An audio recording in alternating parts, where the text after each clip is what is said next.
Today, there are a few concepts intended to be covered in this video, the purpose of which is to offer tools to anchor emotional success or emotional support during times of distress or just when there may be things that may surface in life, especially around the subject of motherless children.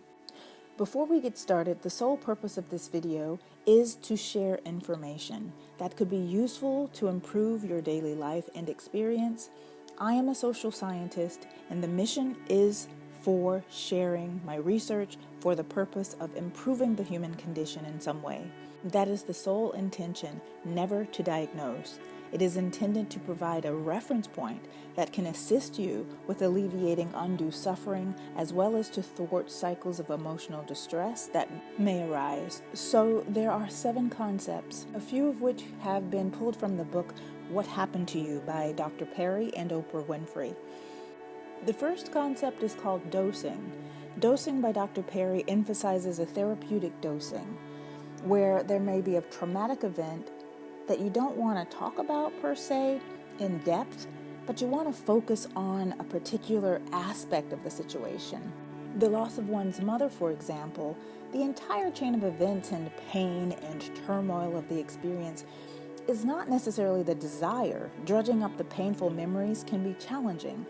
However, there may be one aspect that may be weighing on the individual's heart that they'd like to talk about.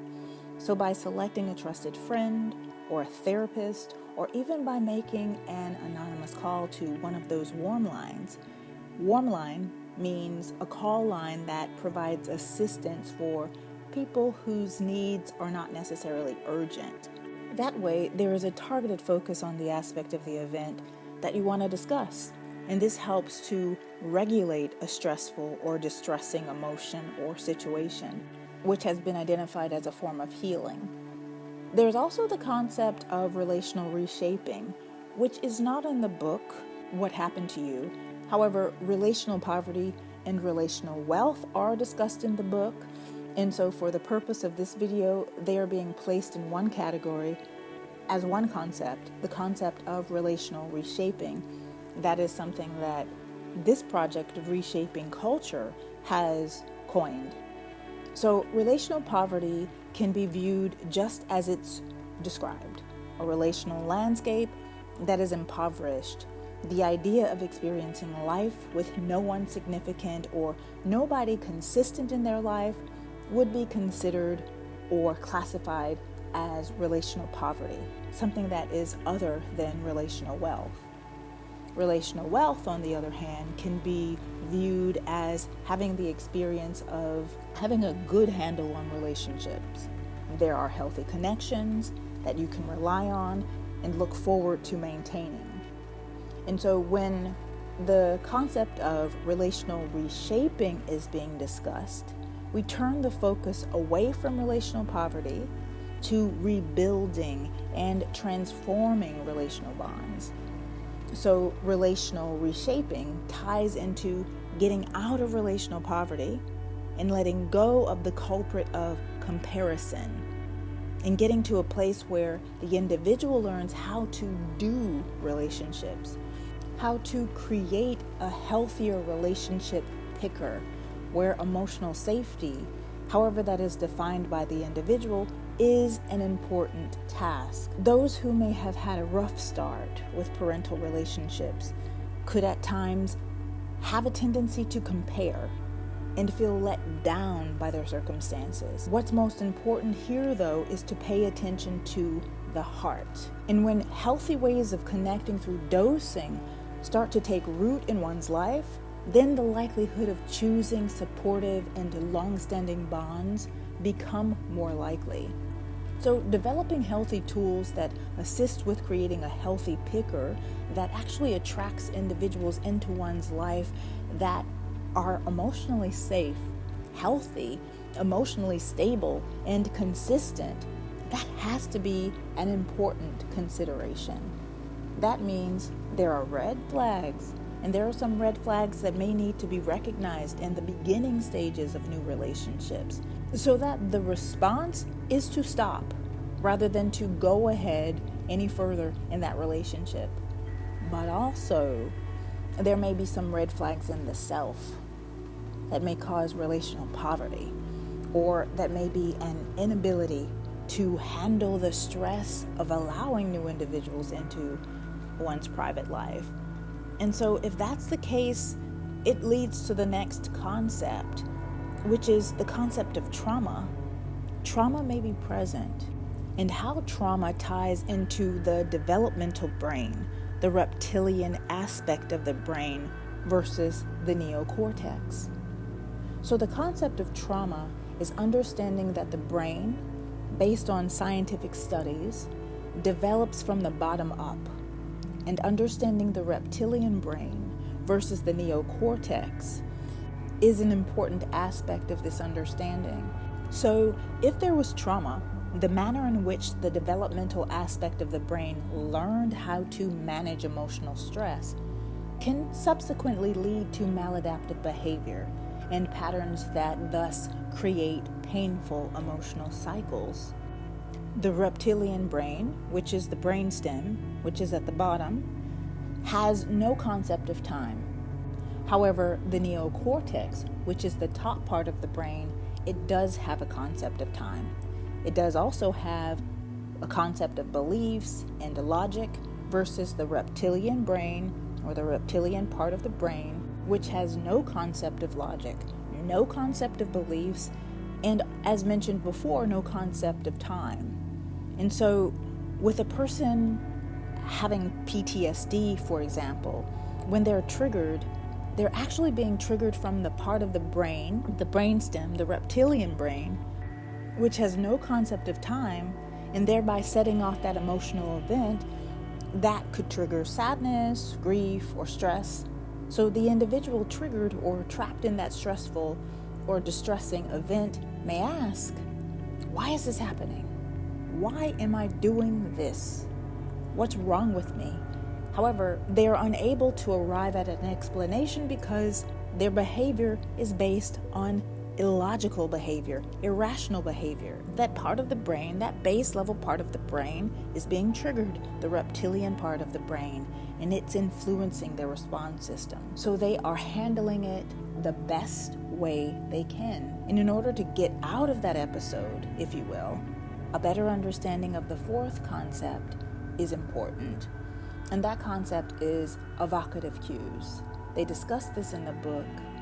An evocative cue may be something as simple as, well, using an example within the motherless experience, Mother's Day, or Christmas, Thanksgiving, New Year's, somebody's birthday, or Boxing Day, whatever holiday, or those special occasions, which could trigger emotional distress.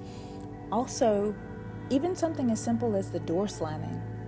Somebody walks out of the door, somebody that they really, really care about, and slams the door. However, it reminds them of their parent leaving, slamming the door and never coming back. It could be triggering. It could trigger emotional stress and anxiety. Also, in other examples, you may see others talking to their moms. There may not be a mother there, and it throws the person back into that traumatic event. They might then want to escape, and that might look like sleeping all day or choosing some other unhealthy or maladaptive patterns that create negativity or more undue stress in their lives. And that leads to the next concept number 5, behavioral health. Health in a sense that designates patterns of behavior as healthy or unhealthy, such as maladaptive patterns.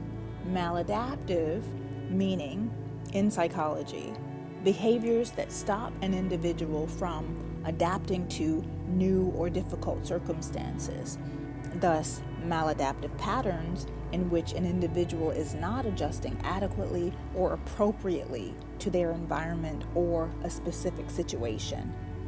These behaviors can start after a major life change, an illness, or traumatic event. It could also be a habit you picked up at an earlier age. They could look like being attracted to relationships that feed the illogical, non-thinking part of the brain's programmed reality, the imago projection.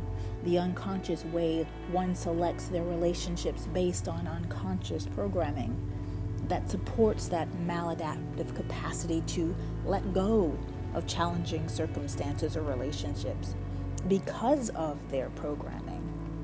So during these episodes, it's about learning how to manage those evocative cues and how to manage those behaviors, those unconscious triggers that surface during these heightened events. And during those times when the external or evocative cue activates these triggers, then the person's behavior can or could be experienced as inappropriate or illogical or irrational or even irresponsible. This is when looking back on the developmental stages of the brain and revisiting the childhood experience where the individual may have experienced the trauma can be key and helpful. And they may want to take an action like journal writing or talking to a friend or therapist or supportive community. That's a useful tool for self-regulating. A relative example might stem from an experience of abandonment by a parent. In this case, a motherless child or the motherless experience, which may be a result from death or her simply walking out and not being there, which may have also caused a long-standing experience of silent suffering. It could have also created an interruption in how to maintain healthy and consistent bonds. And so an example could show up in a romantic relationship where there may be a mate that is constantly ghosting and reappearing, or even choosing friends that are inconsistent or unreliable, which then activates situations that create emotional stress and distressing experiences that show up internally. But there is also the sense of powerlessness to stop them or even to stop the pattern because the person doesn't know how. And this may be a sign where the person may need to just simply go to the inception point. They may need to go within and ask themselves, where did this originate? Like, if I can think back in time, where did this originate? At what point did this happen? At this point, a suggestion might be to take out that journal, write about it, and ask, why am I so upset? Why am I so upset about this? And why is it constantly happening in my life? Go back to that time and think about it and ask yourself, who is this connected to? Rely on that memory as best you can and ask, did something from my childhood cause this that I'm simply bringing into my adulthood? And if so, look to apply the concept of dosing by allowing yourself to talk about it and to feel that emotion and those emotions tied to this trigger. And if you can't do it by yourself, maybe you can sit down with somebody that you trust. It could be your friend or a therapist, as mentioned before, that might have a little more skill in the area of digging and sorting through your emotions so that you can actually transform them. And it's also really in this stage where developing tools for letting go of being attracted to those types of maladaptive relationships, those types of patterns that feed that illogical, non-thinking part of the brain's programmed reality where it's important. So getting past that programmed behavior and reprogramming and reshaping that behavior so that there is a brighter, more healthier way of managing and existing in a relationship, which leads to the sixth concept, and that is relationship stability versus relationship instability. So developing stable relationships, that's something that's learned. And if there were no examples of stable, consistent relationships shown to you, then you have to be willing to learn. We live on Earth.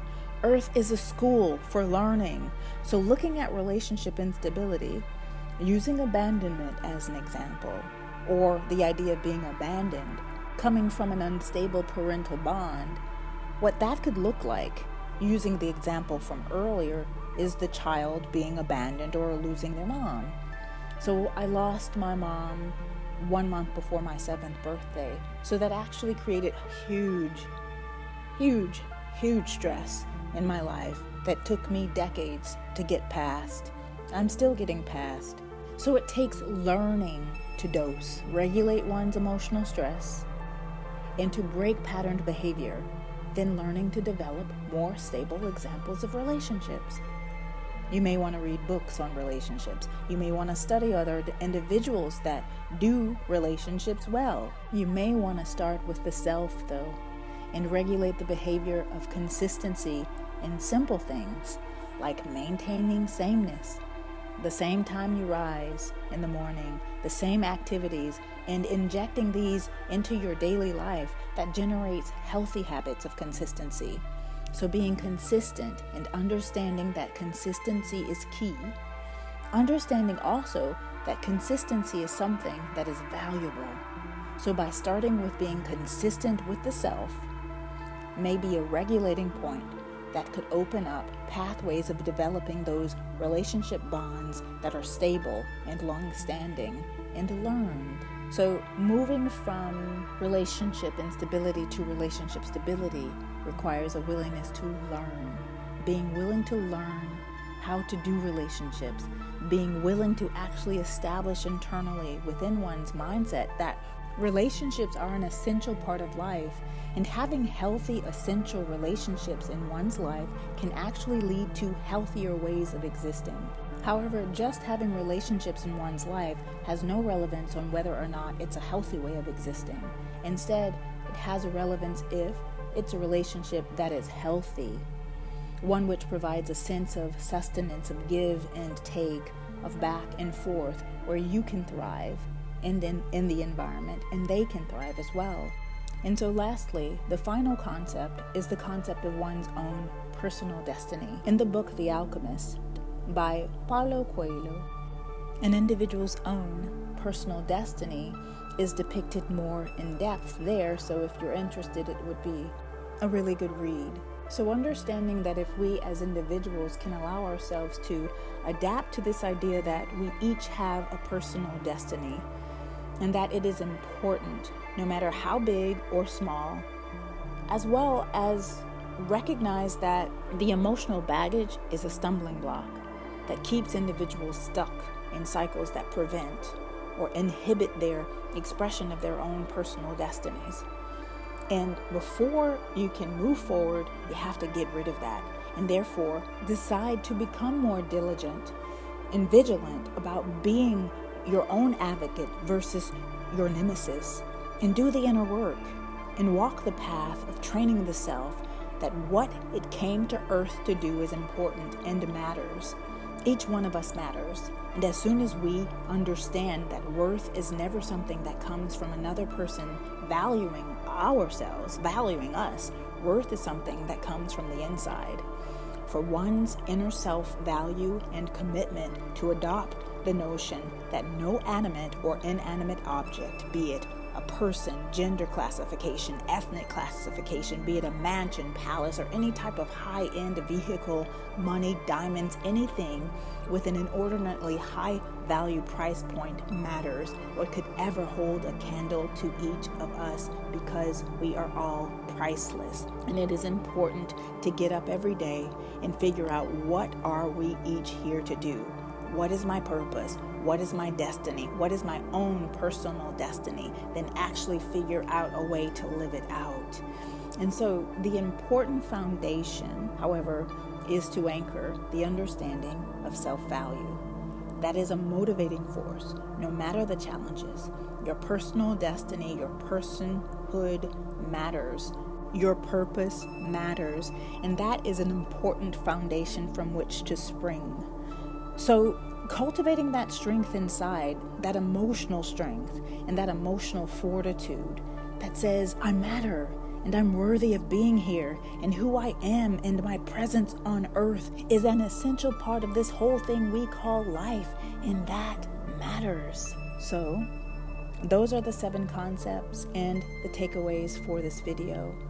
Tools that may hopefully be of assistance with alleviating the silent suffering by allowing the self to come face to face with the triggers and to take charge of one's emotional well-being and to modify the sadness and the silent suffering and the stressors and the distress by moving forward with more healthier, balanced ways of existing and a more balanced life with healthy relationships. Because it's never about what was done to the individual. It is instead about what they do from this moment forward that matters. So peace and blessings, and thank you for watching.